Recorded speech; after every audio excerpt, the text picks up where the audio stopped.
Hey, what's going on YouTube? And thank you so much for clicking on my video. In a second, we're going to transition over to Burton over at Propstream. He's going to give us a detailed walkthrough of the amazing Propstream tool. Now, there's a lot of videos out there, but what's great about this video is this one is updated. I don't know if you knew, but there's a lot of new features and updates with Propstream, and he's going to walk us through some of the new things that have come out, some of the differences that they've changed, and he's actually going to create a hot niche list right in front of our faces. And guess what? There's going to be some criteria that you probably have never even thought of while you're creating your list inside of Propstream. So if you can do me a favor, hit that subscribe button, as I got weekly videos about some amazing new tools for all the investors and wholesalers out there. Hit the like button and give me and Burton some love for making these videos. And if you have any questions, put them in the comments section. I would love to hear your thoughts, opinions, and how you're using Propstream on the list you're creating. And then also stay till the end of the video as I share an awesome bonus for all you Propstream users out there. So without further ado, let's head on over to Burton. Hey everybody, my name is Burton and I'm with Propstream. We've been collecting data since 2006. We started with foreclosures, and then over time we started amassing a larger database of MLS, vacant listings, high equity, involuntary liens. And the idea with Propstream was to allow you to tap into all of those data sets that we've collected. So again, my name is Burton. I've been with the company since 2013. I'm here today to give you a nice little tour guide of what this system can do for your real estate needs. So if you were to ask me what Propstream does, it does technically two things: lead generation, which includes direct marketing. And then the second part would be analyzing a specific property. You can go into a Propstream, type in an address. We're going to give you all the details that we've collected on that address.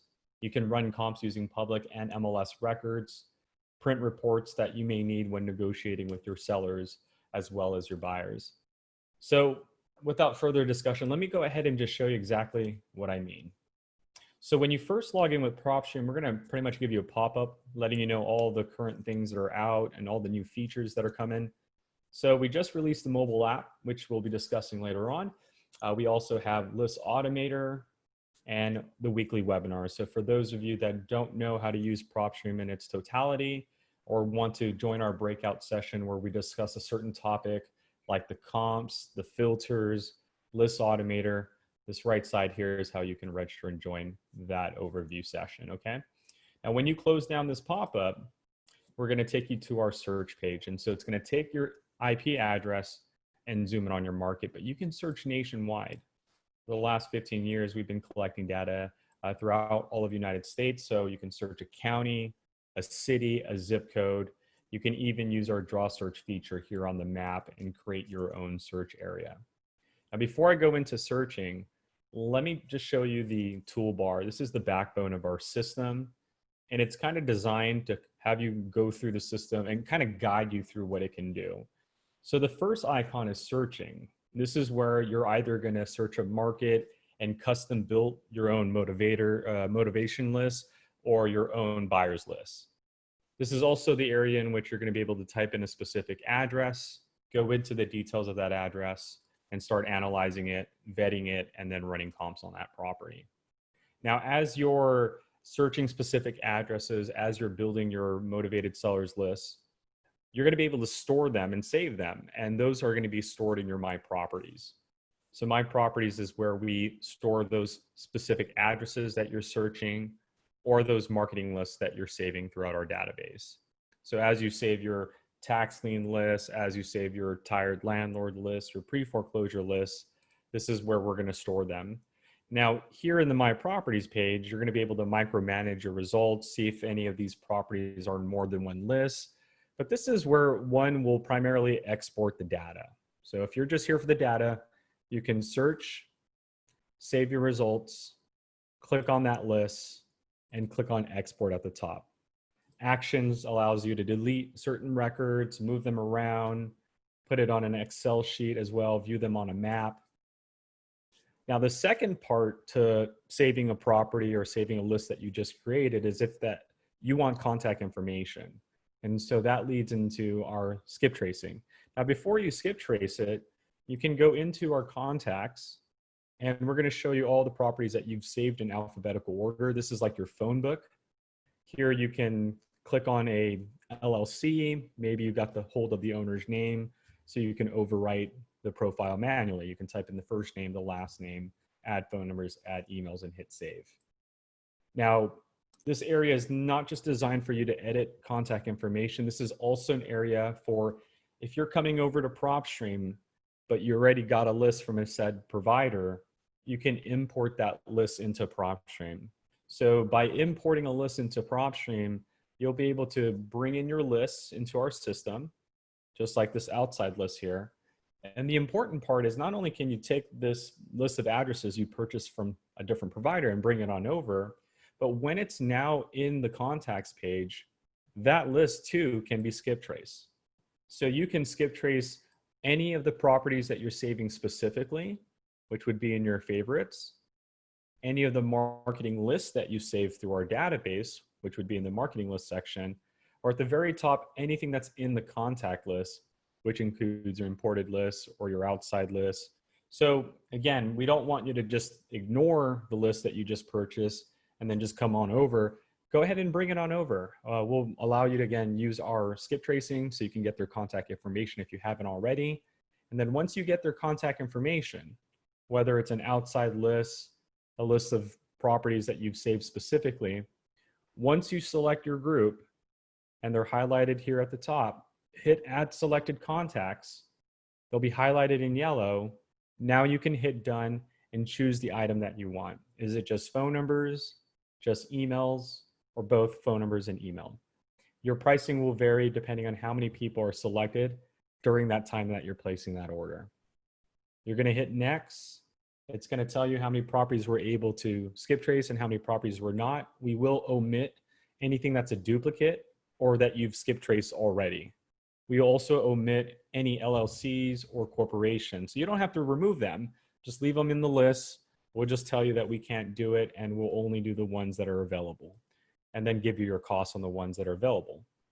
You'll then place your order, and so your imported list or the list that you just built with us or the list of properties you saved specifically have now been skip traced, and in the contacts page, again, your phone book, in the skip tracing results area here on the bottom left is where you'll be able to see your skip tracing results. So you just click on your list, you'll now see the emails and phone numbers.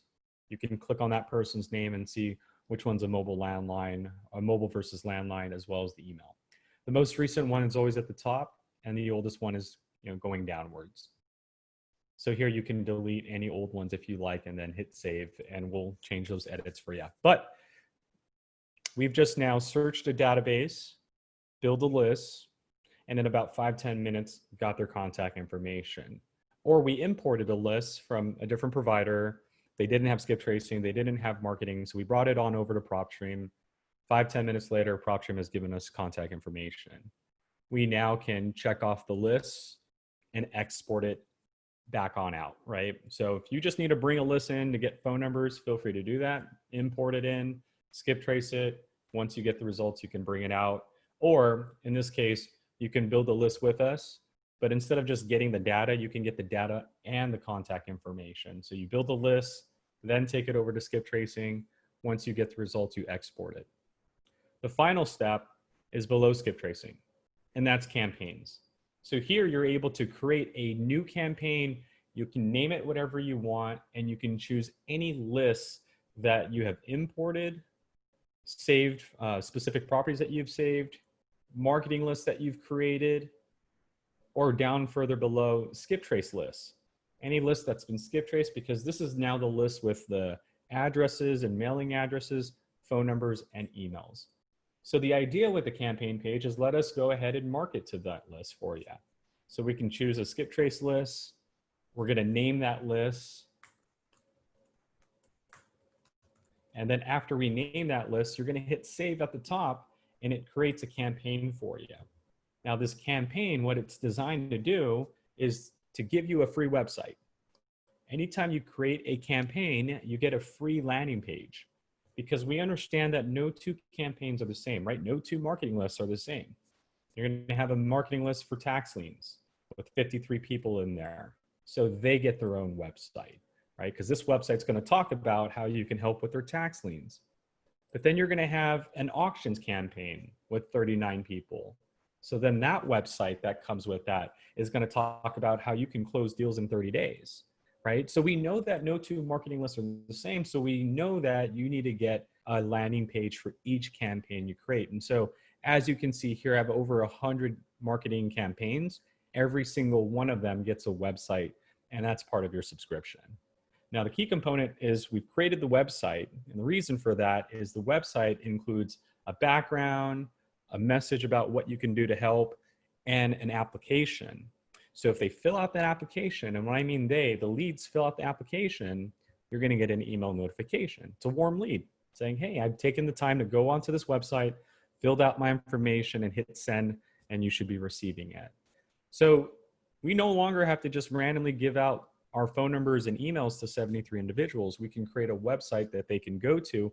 But how do I get them to that website? Postcards, voicemails, or emails. Those are the three options that you have. So once I create my website, I can choose postcards. And from here, I can use any of our templates. We have standard and oversized cards, but you can use our postcard templates. And we have several dozens to choose from. And these are also categorized. Here at the top, you can see all of our categories. You can see our investor-only templates, our realtor templates, any one template that you've uploaded or already customized, because you can take one of our templates and just redesign it if you need to. Or you can see anything that you've used in the past. Maybe there was one that was, generating a lot of success. So you can use any of those past orders. Okay? So the idea here is you're going to choose a template, hit select. There it is. Your contact information is already applied. Their mailing address is already being targeted. So I'm just going to hit print and mail, and then it's going to allow me. If you have a payment method, it's going to allow you to go through. If you don't, you're going to get that error message there. So just make sure you have your payment method applied. So first breakdown is the postcard. That's how I can get them to my website. Second is ringless voicemails. These are 10 cents per successful delivery. Step 1, add a caller ID of your choosing. Step 2, upload your own recording. It can be a WAV format, or you can use our obtain audio pin feature, which allows you to call an 800 number and a pin. Dial that pin. While you call the number, they're going to record over the phone for you. Step 3 is select a schedule. So here you can apply a Monday through Sunday schedule. You can even block out dates if you just make sure both time blocks are the same. So if I change 5 p.m. to 9 a.m., Monday will have no delivery there. So I can place the order on a Monday and make sure that I block out every single date and get it delivered on a Thursday. So, right, I place the order on a Monday, doesn't deliver until Thursday at 11:30 in the morning. So you have the ability to manipulate the schedule. And finally, calls per minute. So you might have 500 phone numbers that you need to call. We can do one number every minute. So that would take 500 minutes. We could do 10 calls every minute. That would take 50 minutes. Or we can do the 30 calls a minute, right? And that would be done in about 20 minutes. So have fun with these options. Again, we don't give you a phone number. This is a number that you're going to have to put on here. It's your number or fake number. We'll let you decide. Recording is your own recording schedule, and then calls per minute. Again, it's 10 cents per successful delivery. And then last but certainly not least is the email marketing. So here in the email marketing, it's essentially just an email campaign. We're going to send this email layout. We have 1 of 5 different email layouts for you to choose from. You get to upload your own background. So you can start with the blank email or choose one of our pre-designed ones. Subject line, don't let your lien turn into an auction. I have a contract for you that you might be interested in. Click-through URL essentially redirects them from the email to a website. So by default, it's the website that you created at the beginning of the campaign, or you can send them to a different website. It's your call there. Delivery date. So the delivery date allows you to send it immediately or at a later date. And then this option here allows you to save your design, because you might upload your own pictures, you might upload your own message. If you don't want to have to keep doing that again, check this off. And any templates that you've saved will be stored with our predefined template. So it should just be to the right of our default templates that we give you. But when you hit done, there's the email template. You have, again, 1 of 5 to choose from. And the idea is they're going to get this email, they're going to read it, they're going to hit the learn more button, and then it's going to redirect them to your landing page. So once they see this email, it's going to send them over to this landing page here. They're going to learn a little bit more about you and what you can do for them. They're going to fill out that information and you're going to get an email. And that's why our toolbar is designed in that fashion, because you're going to search, save those results. We would then want you to skip trace it so we can get you contact information in about 5 minutes to 10 minutes, depending on how long your list is. And then we want you to go and campaign to it directly.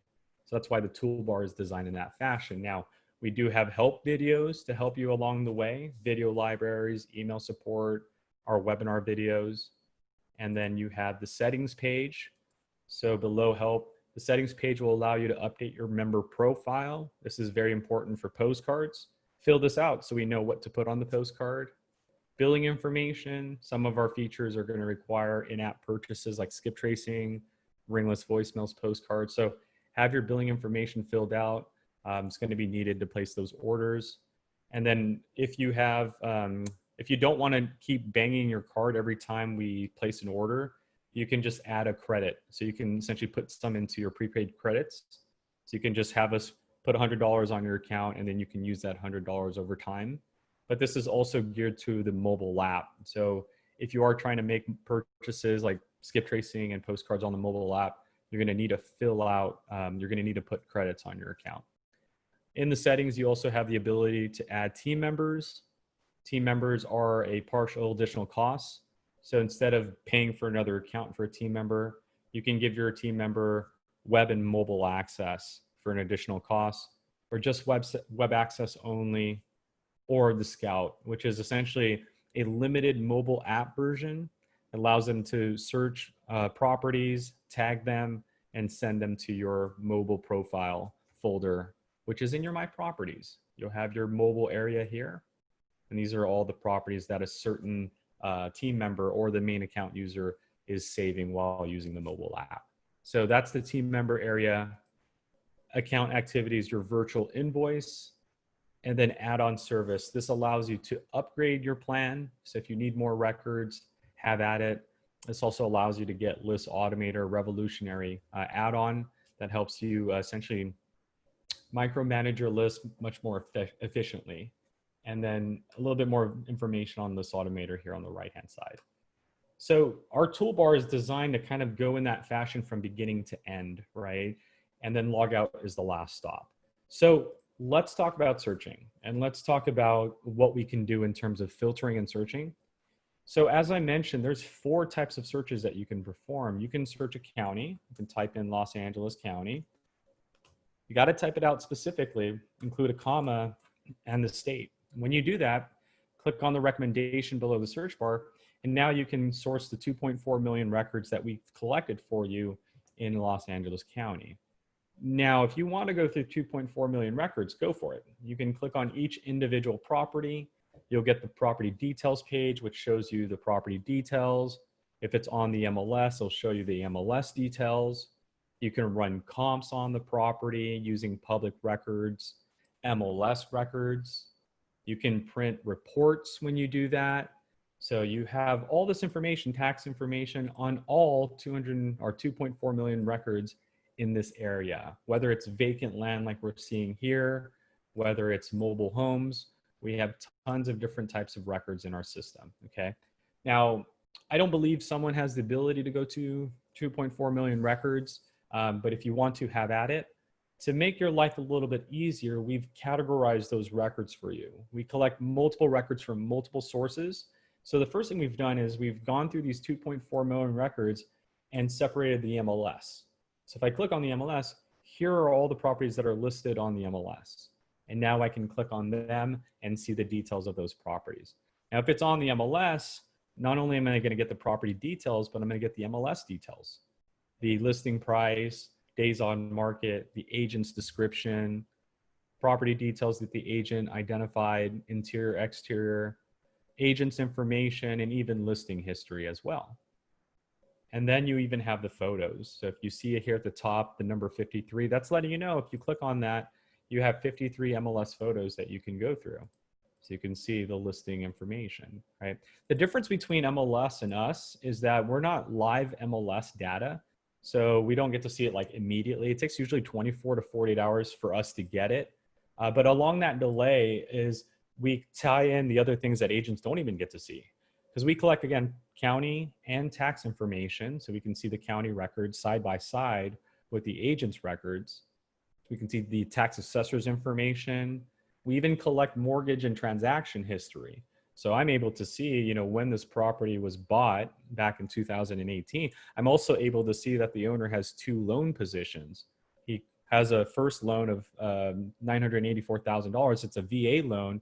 And there's also a credit line of $250,000 on the property because we collect up to 4 loan positions. So that's what we're seeing in every property's details, is that 7, 8 different web sources or data sources are coming together. Normally, if we go back many years ago, this would have been like 10 different websites that we would have to been on or be on, but now it's all kind of coming together into this details page here. And so even though every property you click on, it looks like that, the story is not the same, right? Like this property, it looks like we have the tax information, we have the comps, it's too is on the MLS, right? But you're gonna see properties where if I click on pre-foreclosure and I click on that property, we now see the pre-foreclosure details, right? And this property is off market. So it's not in the MLS box, it's in the pre-foreclosure box. And when we click on it, there's a different story to it. Whereas the properties we were clicking on had the MLS details. Well, this doesn't have MLS details because it's off market, but we do have the pre-foreclosure details that we've collected. And so we've categorized every one of those 2.4 million records, or whatever record amount you have in your county, into their individual categories. Here are the properties that have an auction. Here are the properties that the banks took back, or the foreclosures. Here are all the non-owner occupied cash transactions. If you need a buyer, these are all the non-owner occupied buyers. So every one of these properties were bought in cash, and they're not occupied by the buyer. So that buyer, the cash sell tab, shows you the buyer, what they bought it for, when they bought it, and the name and the address of that buyer. So you get to see that, okay, this is an aggressive investor because they're non-owner occupied cash transactions. You have liens, which are involuntary liens, taxes, HOA, utility. We have vacant listings, which are properties that didn't answer their mail in the last few weeks. And then you have high equity. These are properties that have 100,000 or more in equity, or 50% or more in equity.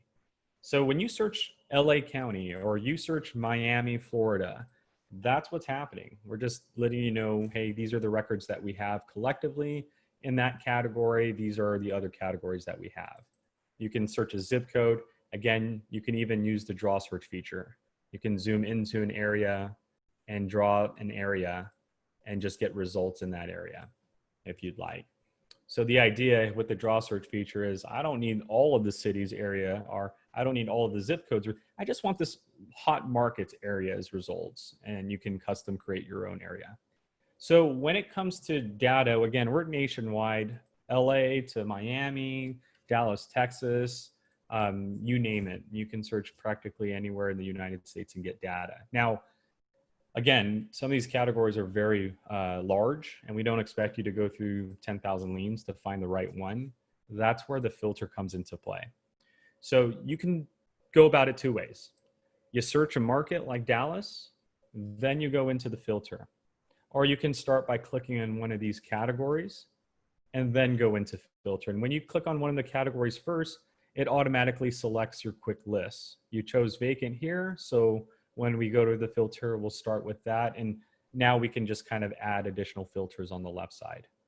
Now, not only do you have these 8 categories in the beginning, but in the quick list choices, you'll also have free and clear records, bankruptcy records, you have divorce records, tax delinquency records, flippers. These are properties that have been owned for less than 24 months, 2 years, and they're back on the MLS. So someone bought it, and then 2 years down the road, or within 2 years, it's now listed back on the MLS.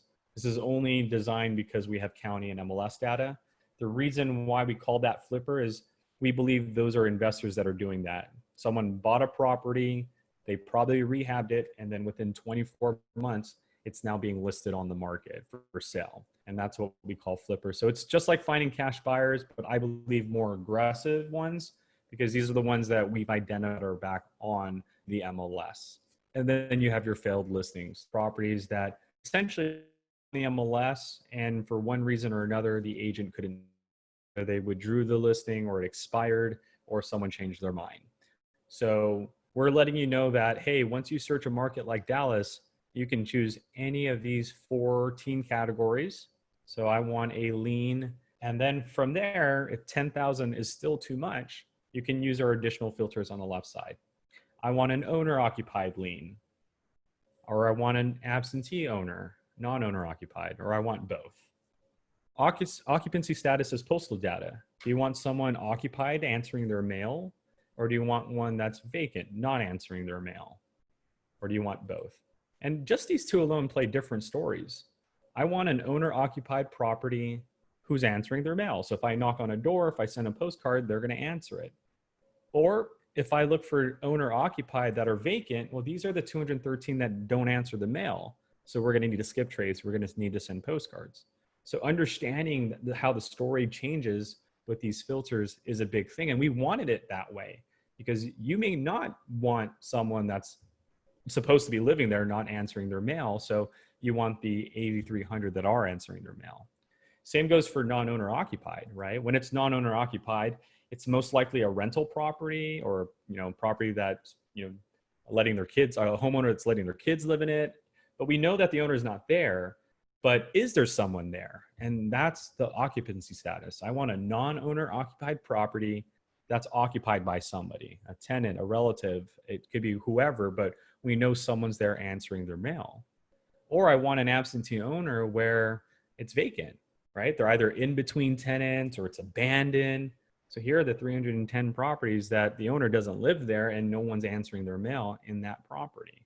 So not only is this a good sign that it's not cash flowing, but it's also a good sign that there's no need for us to go knock on the door or send a postcard. We're going to need to somehow get a hold of the owner who's in a different state or in a different county. So these two filters play a big story, or you can keep them under any. You got property characteristics, classifications.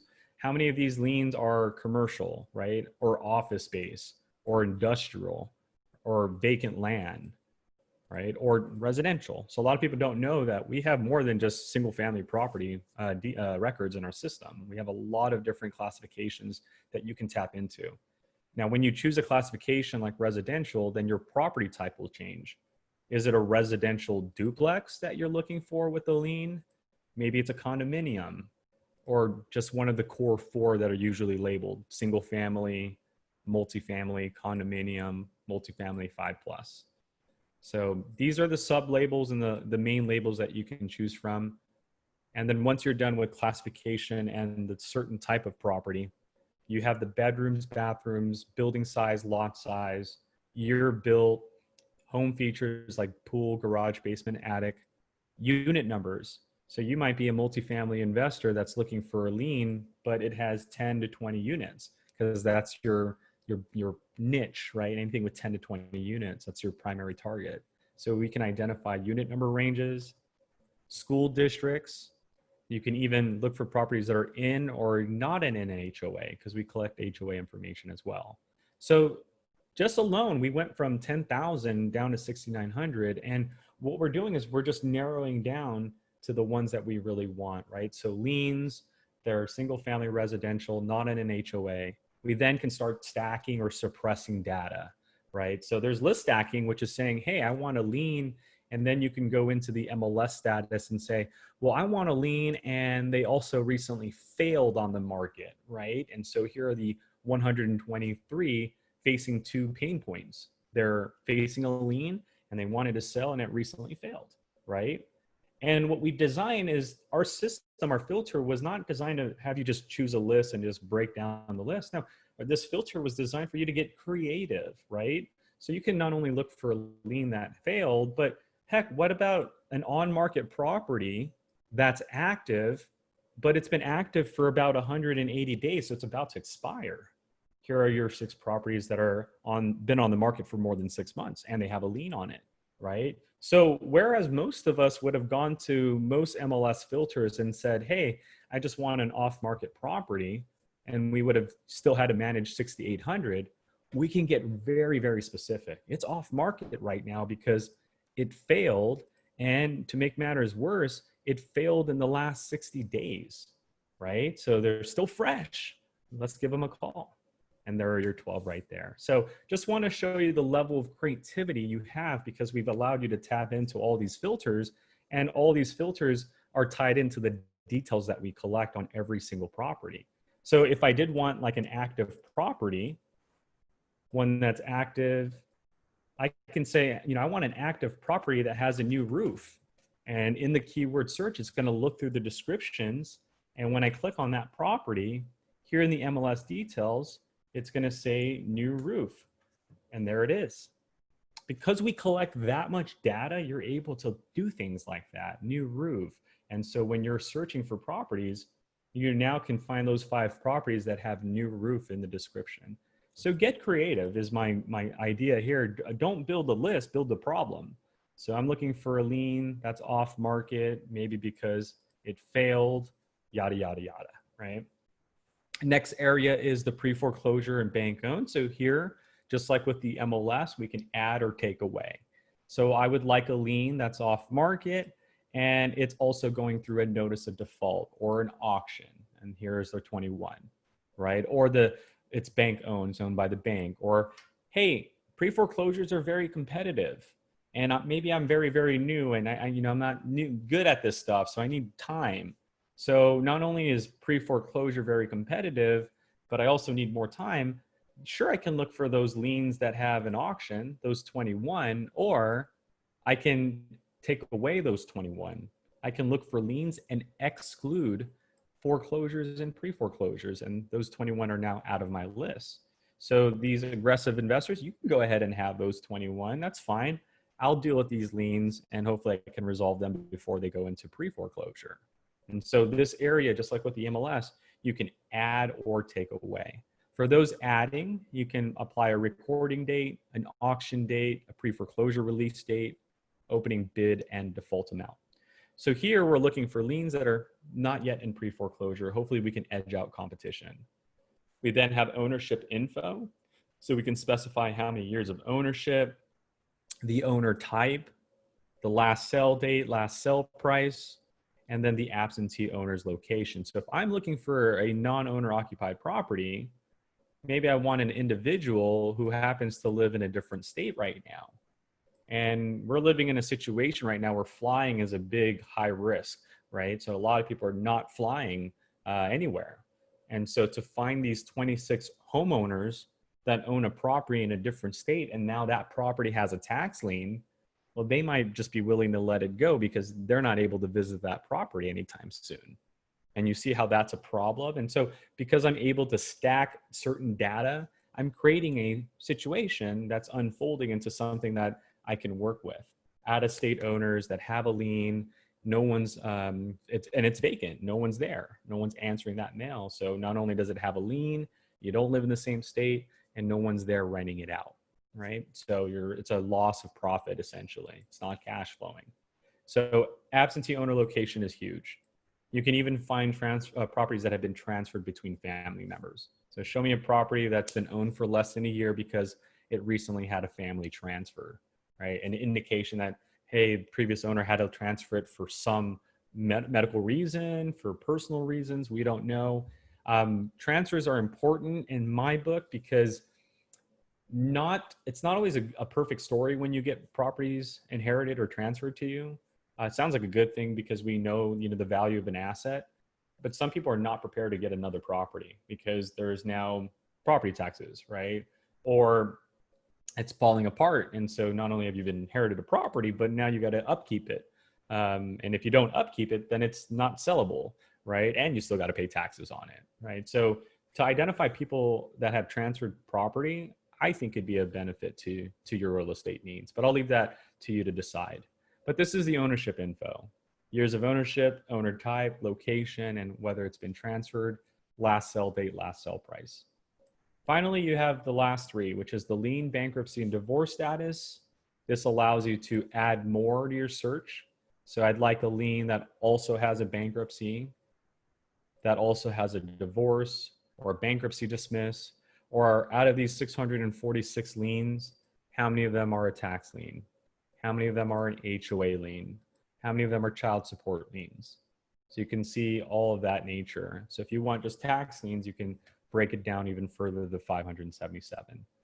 This is also a list where you can suppress records, right? Maybe you don't want a lien. So here in the quick suppress, you can suppress a lien, or maybe you've dealt with the bankruptcy before and it was a hassle. So you want to suppress bankruptcies from this list. You want to suppress divorces from this list. For those that do apply the lien, bankruptcy, or divorce filter, recording date for liens, bankruptcies, and divorces can be applied, as well as the lien amount. I think that's a big one here. Because if we see on the right side, here's a person with a $100, $160 lien.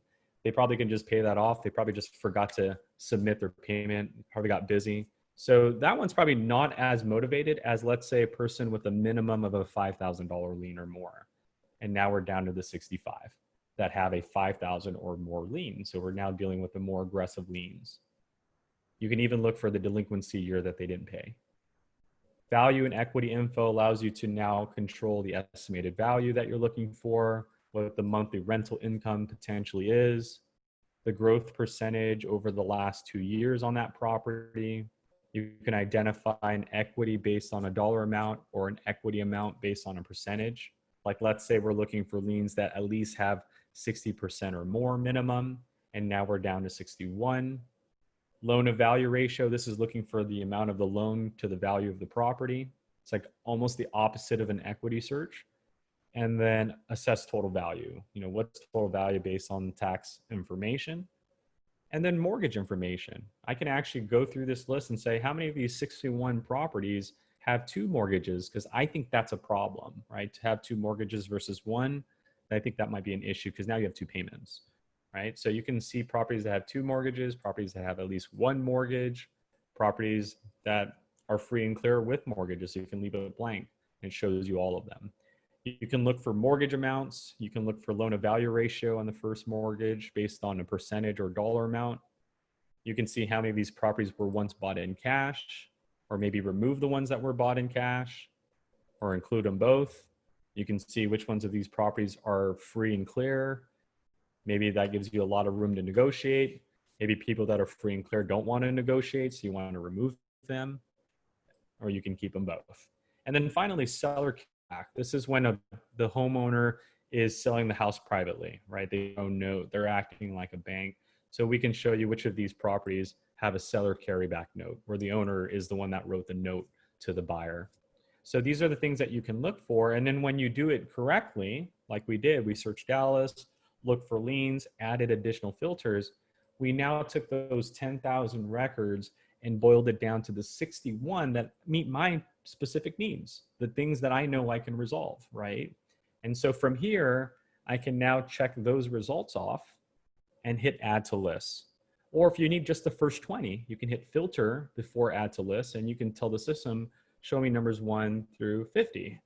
And it will only show you number 1 through 50. And from there, you can hit add to list and add it to a marketing list that's already been saved, or create a new one, Dallas liens, and hit save. And now it gets stored in your My Properties page. From there, you can delete, move, put it in a different list.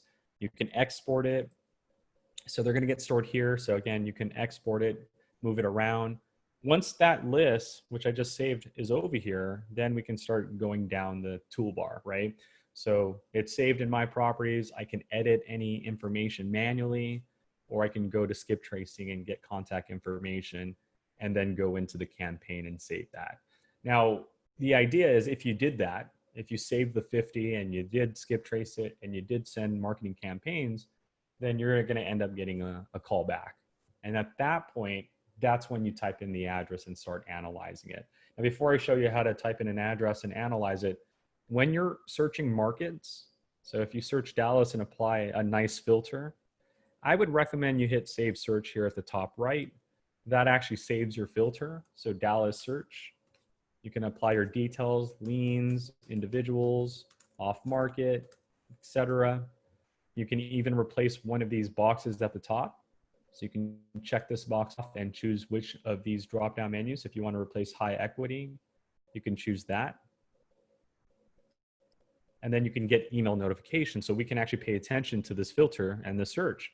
So if next week we do an update in Dallas and something meets your criteria, you'll get an email immediately, or daily, or weekly. And so from there, when I hit save, and now we'll replace a box at the top for me, or we'll put it in the box for me. So that way, when I go back, it's there waiting for me, those 6-4 properties, okay? And if you want to replace it, you can go back to your all searches, is where your default searches are stored. You can hit the plus sign, and then you can replace that Dallas search back at the top, okay? And there we go. So that is essentially how the Save Search feature works. Again, you build the list of motivated sellers.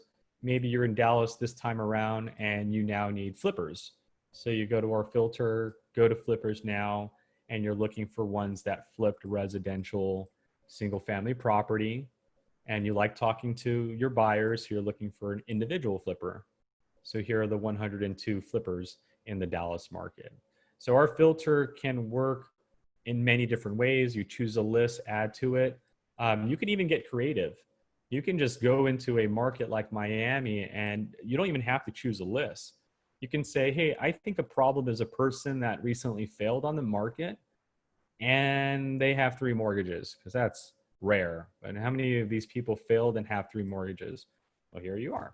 Here are the 15 properties in Miami that recently failed on the market, and they have 3 mortgages currently on their property. So I was able to just create a problem out of the blue, right? Maybe that problem is I'm looking for an individual who lives in a different state and their property is a residential single family property, but this property was built in 1950 or before. So I just built my own problem. You live in a different state and the house that you own in this other state is like really old. Do you want to sell it? And here are my 286 leads, right? And that was because we understood that over time, we needed to give you filters so you can create these situations that you're not going to be able to find at the county, right? You can't just buy a list that says, hey, I want a list of properties 1950. This is something that you have to craft yourself. And that's why we've enabled our filters to be that way. So as you're creating your leads, saving them, skip tracing them, and marketing to them, they're eventually going to come back around. Someone's going to say, hey, I want to sell my house. And at that point, you're going to type in their address. Or instead of typing in their address, if you do that, this is what happens. We zoom in on the property for you and give you their details, show you the nearby listings and the statistics. We also show you the neighbors down below here, the MLS listings, pre-foreclosures and foreclosures. Another way to get to the addresses details is instead of searching it, you can go into the property or the list. So if you know what lists they were in, right? If you knew that they were in that Dallas list, the Dallas liens list, then click on that and then just click on that property. And then from there, you can now analyze the property. You can see the property's details, the lien details, the MLS details, the bankruptcy details, the cash sale details. So what tags you're putting on there. But then you want to run comps, right? Because now they're going to call you. Hey, I want to sell my house. What's your offer? And so now I can run comps. Now, the cool thing with the comps is you have access in the comparables. Now, you're going to give you comparables in nearby listings. So if you just want to see neighbor records, go for it. Or maybe you need a cash buyer now, or maybe you need another listing. So go for it. But the most important part here is the comparables. And with comparables, we're going to give you public records, which are all real estate transactions on and off market. We're going to give you MLS transactions, and then you have the ability to have both. Now, I'm in Dallas, Texas, which is a non-disclosure state, and we know that. So as you can see here, when I clicked on the property, it said, hey, use the MLS, because these values are values that are actually given to us by the agent. Whereas when we go to public records, in public records, sell prices are estimated due to non-disclosure state laws. So these values are all estimated values. So that's, again, we've been doing data long enough that we understood, hey, we're dealing with people nationwide, and there are 14 states where you can't use public records to run comps. So having the ability to choose one or the other is very, very important. Or if you're lucky, you can use both. But again, in this state, we probably just want to stick with MLS. So from here, once you choose the data set that you need, date range, bedrooms, bathrooms, year built, square footage, you can look for sold statuses, you can look for pending, you can look for active listings, you can increase and decrease your distance for results. You even can choose the type of property you're trying to comp, right? This is a single family residential property. Some of my results are vacant land. So what I'm gonna need is a residential single family property to comp. And now we're down to the 6 properties. So once we're down to the 6 properties, we then can click on the photos and see the photos of these properties. So now it's a comparison, apples to apples. Did this property sell in rehab condition? And it looks like it did. So this is what it takes for a property in this market to sell for 145.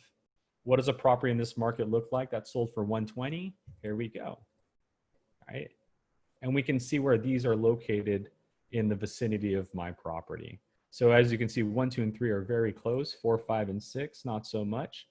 Those are too far, so we'll deselect 4, 5, and 6. These are my 3 comps. Based on those 3 values, the average sell price is 129. I can now hit save comps. It locks it in case the owner wants me to call him tomorrow. If he does, that means I can leave the property. And then when I come back tomorrow to that property, I'll still be able to see those comps. So when I'm there, those 3 are still locked in for me. But let's say the owner wants to, have me drive by today. Well, I need to take these comps with me to show the owner. So I'm going to go to Actions, View Comps Report, and now it's going to generate a PDF report for me. And that's the final step of analyzing a property is when you're in this detail area, find the opportunity. What's driving the owner to want to sell? Is it because it's very old? That's probably a reason. Is it because it's non-owner occupied? That's probably a reason. Could it be that they have that $8,300 lien? That's probably the reason. But ultimately, the equity is high. So let's go run the comps. And then now we can make a good offer. And we have the report here, which shows the property details. So imagine you take this report with you when you're talking to the owner. They're trying to get full price on an abandoned property, right? Or on a property that's running down or it's moldy. And you say, you know what, I'd like to give you full price, but let's take a look at the comps really quick. And so in your neighborhood, based on these filters, the lowest one sold for 120, the highest is 145, the average is 129. Here's where they're at on, compared to your property. But, these are the characteristics. And this is what it looked like when it sold, right? So when they sold, this is what it looked like. And this is what the interior of each one looked like as well. So if your property isn't near the condition of these properties, then I don't think I can give you $120,000. Do you understand where I do 80 in cash or 70 in cash? And so the comps report is very, very valuable. It's again, good for you to use when negotiating, but also good for your buyers to see that you've done your homework. Hey, Mr. Buyer, I've locked up this property for $70,000. It's just going to need a little bit of repairs. But if you could make it look like these guys right here, and these guys being those properties on the report, then you can sell for about 129. And then the buyer is a little bit more excited because, again, you're showing them the data. So that is Propstream for you. We have the ability to lead generation, then get contact information, then directly market, and then we have the ability to vet properties, run comps, print reports. Hey, thank you so much for watching this video. I hope you enjoyed it and actually got some value from it and learned something new. If you did learn something new and you liked it, and I hope you did since you made it to the very end, do me a favor, hit that like button. It'll help my video and the algorithm. And then also don't forget to subscribe to my channel because this channel is all about softwares, tools, tutorials, reviews on softwares and tools really around real estate investing, wholesaling, and flipping and stuff like that to help you generate more leads, manage your leads, and actually scale and manage your business without the headaches and stress. So I have a really awesome bonus for you. If you're watching this and you're new to Propstream or you're thinking of getting Propstream, there is a link in the description for a free trial. And if you end up buying it, feel free to email me. Now my email is in the About section of this channel, so definitely save that email. But once you get Propstream, email me, and what I'll do as a bonus for you for getting through my link is I will actually go into your Propstream account and I will create what I believe are the most motivated, hot list of demographics right now that you should be marketing to for the next 3 months. So you tell me what county you are, I'll go in there, I'll create a bunch of lists for you with enough data to last you for 3 months, because my main goal is for you to close a deal within the next 3 months of this tool. So, and I'll also send you a video explaining how I created the list, why, the reasoning behind targeting those certain demographics, and then also some tips on marketing strategies of reaching out to these homeowners. So pretty awesome bonus. Don't forget, links in the description, my email's over in the about section. Hit the subscribe, hit the like button, and I will see you next time. Thank you.